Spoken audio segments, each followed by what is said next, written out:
Operation Tel Aviv দ্বিতীয় অংশ। আম্মানের অভিজাত এলাকার একটি দ্বিতল বাড়ি। ধার পাশে কোনো বাড়ি নেই। 8 ফুট উঁচু দেয়ালে ঘেরা বাড়িটি। বাড়ির বাহিরের সব আলো নিবানো হলেও রাস্তার সরকারি আলোতে বাড়ির উত্তর দিকে সম্মুখ বাগটা উজ্জ্বল।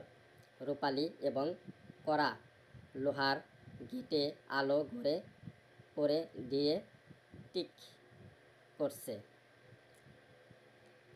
আহমদ মুসার চিঠি নিয়ে গেট দিয়ে ধীরে পথে বেরিয়ে এলো শরীফ। গাড়ি টাস্ট নিতেই শরীফ চকিতে একবার পিছনে ফিরে দেখল কালো রঙের একটি ল্যান্ড রোডার পাশের অন্ধকারের বুক থেকে বেরিয়ে এলো তাদের পিছনে। সন্দেহ সম্পর্কে নিশ্চিত হবার জন্য শফিক ড্রাইভারকে ফুল স্পিডে গাড়ি ছাড়তে বলল। ড্রাইভার আপত্তি জানিয়ে বলল, এ আঁকা বাঁকা রাস্তায় এর চেয়ে বেশি স্পিড দেওয়া সহজ নয় সাহেব। শফিক ড্রাইভারের চোখের সামনে সাংকেতিক চিহ্ন তুলে ধরে বলল, এর প্রয়োজন আছে ড্রাইভার। ড্রাইভার সাইমুমের সাংকেতিক চিহ্ন দেখে মাথা ঝাঁকিয়ে একটি সশ্র সালাম জানিয়ে বলল, এই গাড়িকে এবং আমাকে এখন থেকে নিজের মনে করুন জনাব। শফিক রিয়াজ ভিউয়ের চোখে রেখে বলল, তোমার মতো কি এমন কি করে সবাই ভাবে ড্রাইভার? সবাই আরও সুন্দর করে ভাবে। আমার মতো হতভাগা আর কেউ নেই। একমাত্র পেট পূজা ছাড়া জাতির এই সংকট মুহূর্তে আমার দ্বারা কিছুই হলো না। শফিক ড্রাইভারের পিঠে একটি হাত রেখে বলল, কে বলল কিছু করছো না ভাই? তোমাদের পথ সমর্থন আর ভালোবাসাই তো আমাদের শক্তি ও প্রেরণা যোগাচ্ছে। শফিক রিয়াজ ভিউ থেকে চোখ সরিয়ে বলল, পিছনের গাড়িটি আমাদের অনুসরণ করছে ড্রাইভার। ড্রাইভার একবার চিহ্নিত মুখে রিয়ার ভিউ এর দিকে তাকিয়ে বলল, শহরের প্রতিটি গলি কুঁজো পথ আমার নখপথে। যদি বলেন তো 5 মিনিটে ওদের এড়িয়ে বেরিয়ে যাব আমরা। তা না হয় না ড্রাইভার। শত্রুকে পিঠ দেখানো আমাদের ঐতিহ্যের বিপরীত। সাইমুমের কোনো সদস্য শত্রুকে জীবিত রেখে সামনে এগোনো না। তুমি সামনের গাছটার কাছে মোড় ঘোরাবার সময় গাড়ির গতি একটু কমিয়ে দিবে। আমি নেমে গেলে তুমি গাড়ি চালিয়ে যাবে। সুলতান সাহারাহ উদ্দিন রোডের মুখে আমার জন্য অপেক্ষা করো। গাছটির কাছে একটু অন্ধকার মতো জায়গায় খোলা দরজা দিয়ে চলন্ত গাড়ি থেকে ছিটকে বেরিয়ে এলো শফিক। পিছনে তাকিয়ে আস্ত হলো সে। পিছনের গাড়ির হেড লাইট এখনো অনেক পিছনে। নিশ্চিন্ত মনে পকেট থেকে একটা হ্যান্ড গ্রেনেড বের করে সেফটি পিন ঠিক করে রাখল। অন্য হাতে রিভলভার। সামনের গাড়ি লক্ষ্য করে পিছনের গাড়িটি নিশ্চিন্তে এগিয়ে যাচ্ছে। গাছের নিচে একটি পাথরের আড়ালে লুকিয়ে রুদ্ধ শ্বাসে অপেক্ষা করছে শফিক। গাড়ি গাছের সম্ভাবনা বালে আসলেই সাইলেন্সের লাগানো রিভলভার থেকে ধীরে সুস্থে প্রথম গুলিটি ছুড়ল সে। চুপ করে শুধু শব্দ উঠল। প্রচণ্ড শব্দে পিছনের একটি টায়ার ব্রাস্ট করল। কিছু দূর যেয়ে থেমে গেল গাড়িটি। শফিকের ধারণা সত্য হলো। সাধারণ টায়ার ব্রাস্ট মনে করে গাড়ির দু ধারের দরজা খুলে দুজন বেরিয়ে এলো। একজন বেটে ধরনের, নাক চেপ্টা, মুখ গোল, রং হলুদ। একবার চাইলেও বোঝা যায় চীনা লোক। আর একজন লম্বা, রং সাদা। দুজনের পরনে কালো প্যান্ট, কালো কোট এবং টায়ার। পরীক্ষা করেই চমকে উঠল মুহূর্তে। হাত পকেটে চলে গেল ওদের। কিন্তু দেরি হয়ে গেছে তখন। শফিকের রিভলভার দুবার দু শব্দ করে উঠল। টলে পড়ল দুইটি দেহ। শফিক দ্রুত চলে গেল ওদের কাছে। পকেটে রিভলভার, সিগারেট কেস, লাইটার, হাত মোড়া ছাড়া অন্য কোনো কাগজপত্র পেল না। গাড়িতে একটি সাব মেশিনগান, একটি চামড়ার ছোট অ্যাটাচি কেস করে নিল। কোনো তথ্য পাওয়া যেতে পারে বলে মনে করে অ্যাটাচি কেসটি নিয়ে বেরিয়ে পড়ল শফিক। চলে যাবার আগে মোড়ে ডিউটির পুলিশকে দুইটি লাশের কথা জানিয়ে তাড়াতাড়ি ওগুলোর ব্যবস্থা করার জন্য বলে গেল। শফিককে পাঠিয়ে দেবার পর আহমদ মুসা অস্থিরভাবে কিছুক্ষণ পায়চারি করল। কি যেন সমাধান খুঁজছে সে মনে মনে। কোনো কাজে হঠাৎ করে কোথাও চলে যাওয়াও হাসান তারিকের পক্ষে স্বাভাবিক নয়। কিন্তু তাই বা কী করে হয়? এখন রাত 12টা। তার এখানে পৌঁছাবার কথা ছিল 11টায়। তাছাড়া সবচেয়ে আশ্চর্য তার শয্যালয়ের নীরবতা। তাহলে ভাবতেই চোখ দুটি জ্বলে উঠল মুসার। প্রতিশোধের আগুন যেন তাতে ঠিকই পড়ছে। পরে ধীরে ধীরে সে চোখ নেমে এলো অদ্ভুত এক তন্দ্রতা। জানালা দিয়ে বাইরে চলে গেল তার চোখ। অন্ধকার দিগন্তের কালো পর্দা ছাড়িয়ে বিতর্কে হিন্দু কুশ, কারাকোমার পর্বতমালা পেরিয়ে ছুটে গেল তার মন। পর্বত তুর্কিস্তানের কাণ্ডপশু এলাকায় একটি সুন্দর জনপদে কি হাসি, আনন্দ আর সমৃদ্ধি ভরা দিনগুলো। মরুভূমির একখণ্ড দুরন্ত হাওয়ার মতোই তারা ঘুরে বেড়াতে চারিদিকে।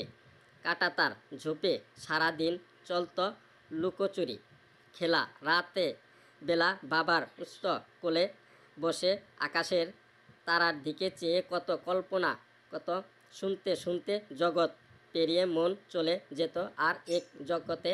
অন্ধকার গোটা পৃথিবী। একজন মহাপুরুষ এলেন আজব দেশে। তার হাতে নেমে একখণ্ড আলো। অনেক ঘৃণা ভর্তা আর ঝড়ের মাঝেও তা ছড়িয়ে পড়ল চারিদিকে। তার এক খণ্ড এসে ছড়িয়ে পড়ল তুর্কিস্তানেও।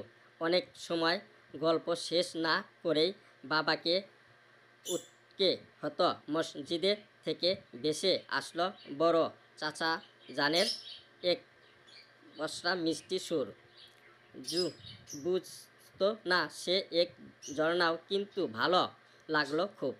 এমনকি করে দিন চলে এসেছিল, চলতেও এভাবেই। কিন্তু সাজানো গোছানো এক জীবন এলো ঝড়। পিছনে অবশিষ্ট থাকলো রক্ত, হাহাকার।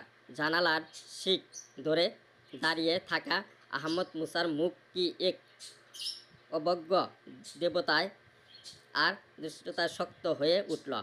ধীরে ধীরে সে বলল, মধ্য এশিয়া, সিংকিয়াং এর ফিলিপাইনে, ফিলিস্তিনে, ইথিওপিয়ার চাঁদে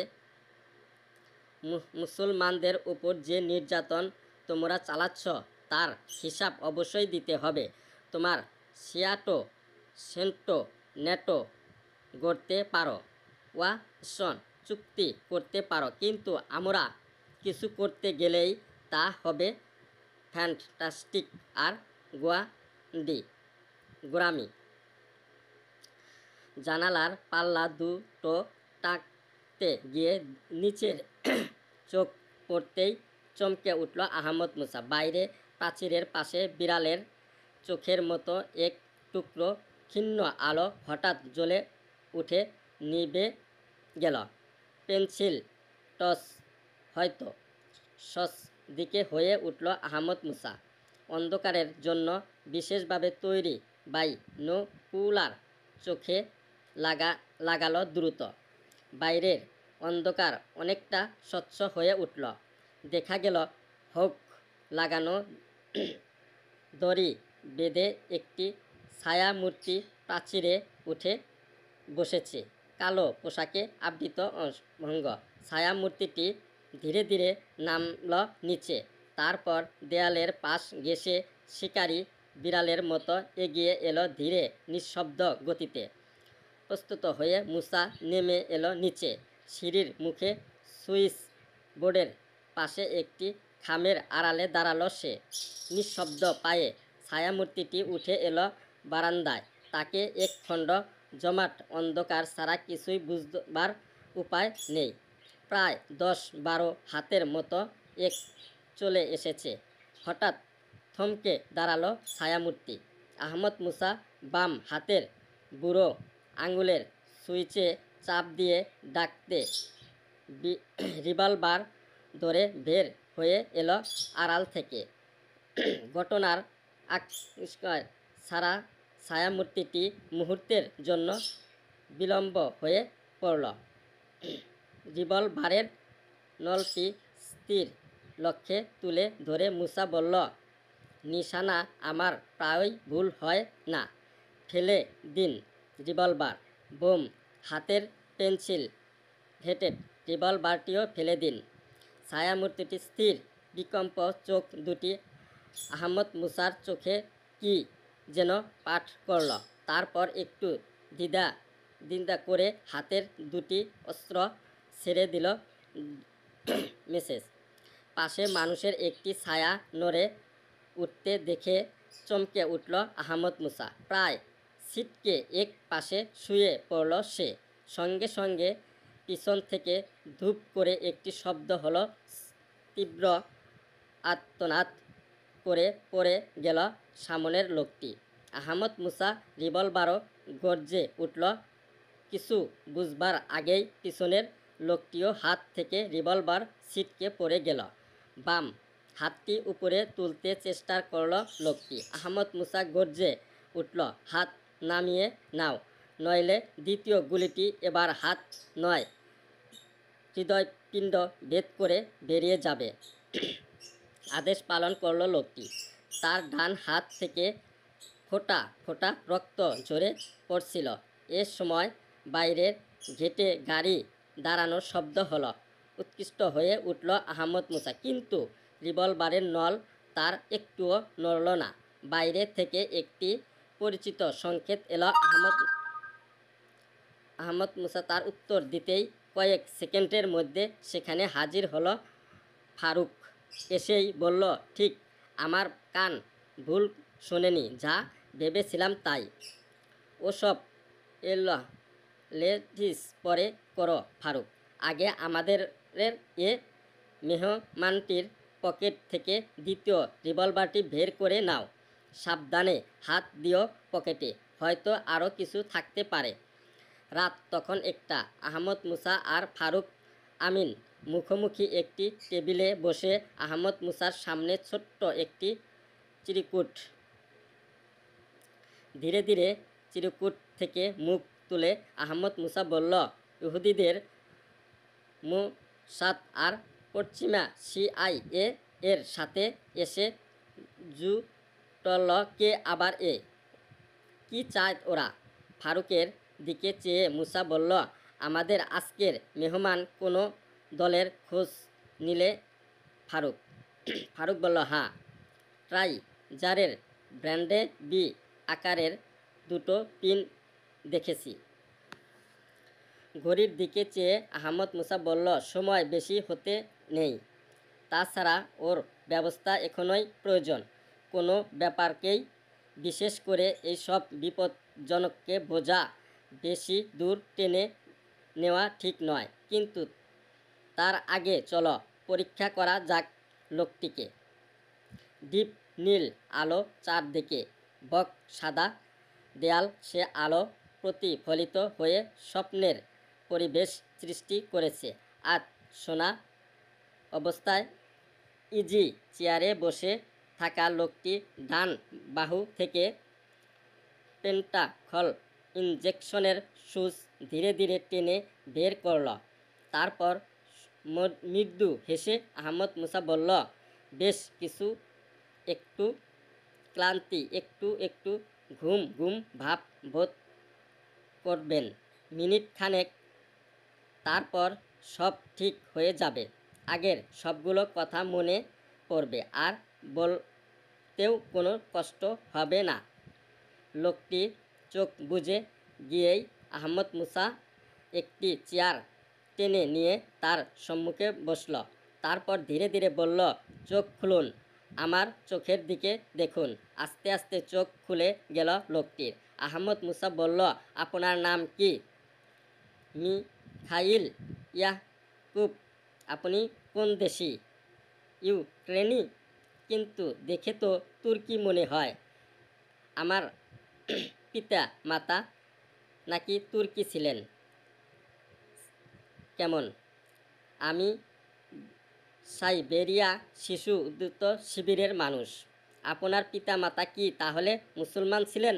জানি না, তবে সেই উদ্যুত শিবিরে আমার ট্রেনিং গ্রহণ করলে একবার অদ্ভুত এক বৃদ্ধ আমাকে বলেছিলেন যে 1917 এর অক্টোবর বিপ্লবের পরে যে সব তুর্কি মুসলমানদেরকে সাইবেরিয়ার চালান করা হয়েছিল, আমি তাদেরই কোনো এক জনের সন্তান।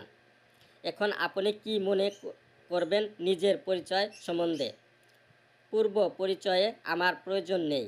আচ্ছা, আপনি বিশ্ব ডকুমেন্ট আন্দোলনের অগ্রবাহিনী, আপনি কি এর সদস্য? হ্যাঁ। কেন আপনি এখানে এসেছিলেন আজ? বহুদিন ধরে WRF আপনাকে খুঁজছে। আমাদের ওপর নির্দেশ ছিল আপনাকে হত্যা করার অথবা সম্ভব হলে ধরে নিয়ে যাবার। সাইমুমের প্রতি আপনাদের এ শুভ দৃষ্টি কেন?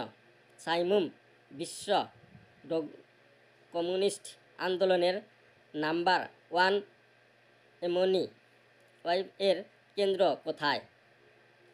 কাদের নিয়ে গঠিত? এ নির্দিষ্ট কোনো কেন্দ্র নেই। কেন্দ্রীয় কাউন্সিলর যখন সেখানে থাকে সেখানেই এর কেন্দ্র। WRF কমিউনিটি শক্তিগুলোর সম্মিলনে গঠিত একটি বেসরকারি সংস্থা।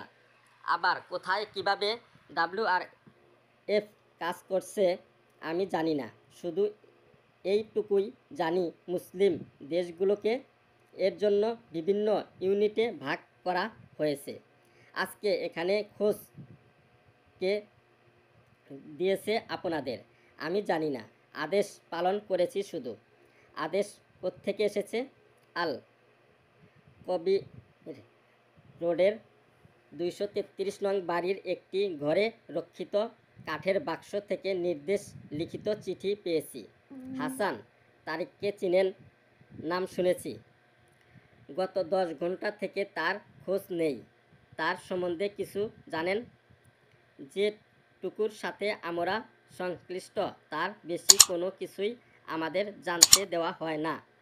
যেন অসীম ক্লান্তিতে চোখ দুটি আবার বুজে আসছিল ফারুকের দিকে তাকিয়ে মুসা বলল, এবার সরিয়ে নিয়ে যাও। হ্যাঁ, এদের পূর্ব পুরুষদের ঐতিহ্যের কথা একে স্মরণ করিয়ে দিয়ে একবার শেষ সুযোগ দিবে। গল্পটি ভালো লাগলে লাইক, কমেন্ট, শেয়ার করুন। চ্যানেলটি সাবস্ক্রাইব করুন। পরবর্তী পর্বের জন্য কমেন্ট করুন প্লিজ।